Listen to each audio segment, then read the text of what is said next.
മനുഷ്യക്കടത്ത് കേസിൽ കൊച്ചിയിലെ ഗുണ്ടാ നേതാവിനെ ഉടൻ അറസ്റ്റ് ചെയ്യുമെന്ന റിപ്പോർട്ടുകളാണ് പുറത്തുവരുന്നത്. കേസിലെ പ്രതി അലീനയുടെ സുഹൃത്തായ ഗുണ്ടാ നേതാവിനെയാണ് ചോദ്യം ചെയ്യുക. മനുഷ്യക്കടത്തിൽ ഗുണ്ടാ സംഘങ്ങളുടെ പങ്ക് പോലീസ് അന്വേഷിച്ചു വരുന്നു. കിരൺ കുമാർ ചേരുകയാണ് വിവരങ്ങളുമായി.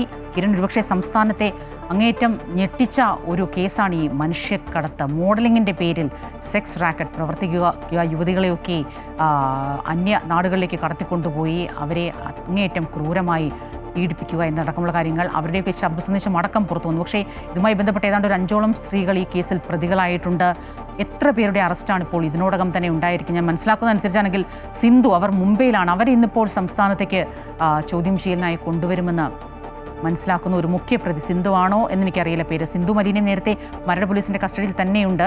ഒരാളെ മുംബൈയിൽ നിന്ന് കൊണ്ടുവരുന്നുണ്ട്, ഒരു യുവതിയെ. മാത്രമല്ല ഈ കൂടുതൽ ഗുണ്ടാ സംഘങ്ങളിലേക്ക് അടക്കം ഈ ഒരു അന്വേഷണം നീങ്ങുന്ന സാഹചര്യം എത്രത്തോളം ഗൗരവമായ തലത്തിലേക്കൊക്കെ കാര്യങ്ങൾ നീങ്ങുന്നു? കൊച്ചിയിലുള്ള ഒരു ഗുണ്ടാ നേതാവിലേക്ക് കൂടി അന്വേഷണം എത്തുന്നു എന്നുള്ളൊരു കാര്യം തന്നെയാണ് പുറത്തുവരുന്നത്. ഈ ഗുണ്ടാ നേതാവിനെ ചോദ്യം ചെയ്യുന്നതിനുള്ള നീക്കമാണ് പോലീസിന്റെ ഈ കേസ് അന്വേഷിക്കുന്ന പ്രത്യേക സംഘത്തിന്റെ ഭാഗത്തു നിന്നും ഉണ്ടായിരിക്കുന്നത്. ഈ കേസിൽ പിടിയിലായിട്ടുള്ള അലീന എന്ന യുവതിയുമായി വളരെ അടുത്ത ബന്ധമുള്ള ആളാണ് ഈ ഗുണ്ടാ നേതാവ്. മാത്രമല്ല, അലീനയ്ക്ക് നേരത്തെയും ഈ ഗുണ്ടാ സംഘങ്ങളുമായി ബന്ധമുണ്ടാവുകയും മറ്റ് ക്രിമിനൽ കേസുകളിലൊക്കെ ഇവർ ഉൾപ്പെടുകയും ചെയ്തിരുന്നതാണ്. ആ സംഭവങ്ങളിലും ഈ ഗുണ്ടാ നേതാവ് ഉൾപ്പെട്ടിട്ടുണ്ട്. അതുകൊണ്ട് തന്നെ ഇയാൾക്ക് ഈ മനുഷ്യക്കടത്തുമായി ബന്ധപ്പെട്ട് കൂടുതൽ അറിവുകൾ ഉണ്ടായിരുന്നോ എന്നുള്ളൊരു കാര്യം തന്നെയാണ് പ്രധാനമായിട്ടും പോലീസ് പരിശോധിച്ചു വരുന്നത്. മാത്രവുമല്ല, ഈ സംഭവത്തിലെ പരാതിക്കാരിയെ ഭീഷണിപ്പെടുത്തുന്നതിന് അലീന പലതവണ ഫോണിൽ വിളിച്ചിരുന്നു. ഫോണിൽ വിളിച്ച് ഭീഷണിപ്പെടുത്തുന്ന സമയത്ത് ഈ ഗുണ്ടാ നേതാവിന്റെ പേര് പറഞ്ഞുകൊണ്ടായിരുന്നു ഭീഷണിപ്പെടുത്തലുകൾ ഉണ്ടായിരുന്നത്.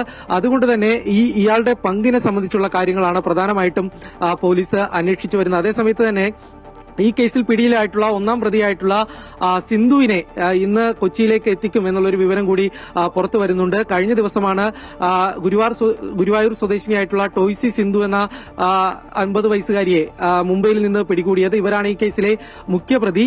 ഇവർ ഈ സംഭവവുമായി ബന്ധപ്പെട്ടുള്ള പരാതികൾ വന്നു, പോലീസ് അന്വേഷണം ആരംഭിച്ചു. വിവരങ്ങൾ ലഭിച്ചതിനെ തുടർന്ന് തന്നെ ഇവർ രാജ്യം വിടുന്നതിന് വേണ്ടിയുള്ള നീക്കമാണ് നടത്തിയിരുന്നത്. ഇതിനെ തുടർന്നാണ് ഇവർ മുംബൈയിൽ വിമാനത്താവളത്തിലെത്തിയത്. അവിടെ മുംബൈ വിമാനത്താവളത്തിൽ നിന്ന് ഇവരെ അറസ്റ്റ് ചെയ്തിട്ടുണ്ട്.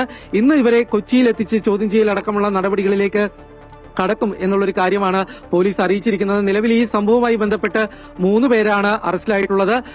സിന്ധു, ഒപ്പം തന്നെ അലീന, പിന്നീട് മഞ്ജിമയെ ഇന്നലെ പൊന്നാനിയിൽ നിന്നാണ് പോലീസ് അറസ്റ്റ് ചെയ്തിരിക്കുന്നത്. ഇപ്പോൾ 3 പേര് അറസ്റ്റിലുണ്ട്. കൂടാതെ 2 പേർ കൂടി അറസ്റ്റിലാകാനുണ്ട് എന്നുള്ളൊരു കാര്യം കൂടി പോലീസ് വ്യക്തമാക്കുന്നുണ്ട്. ഈ 2 പേരും വിദേശത്താണുള്ളത്, ദുബായിലായിട്ട് ഉള്ള പ്രതികളാണ്. അതുകൊണ്ട് തന്നെ ഈ പ്രതികളെ തിരികെ നാട്ടിലെത്തിച്ച് മറ്റ് നടപടികളിലേക്ക് കടക്കുന്നതിന് വേണ്ടിയുള്ള നീക്കങ്ങളും പോലീസിന്റെ ഭാഗത്തു നിന്നും ആരംഭിച്ചിട്ടുണ്ട്. ഇതിന് ലുക്കൌട്ട് നോട്ടീസ് അടക്കം പുറത്തിറക്കും എന്നുള്ളൊരു കാര്യം തന്നെയാണ് പോലീസ് അറിയിച്ചിരിക്കുന്നത്. സ്വപ്ന.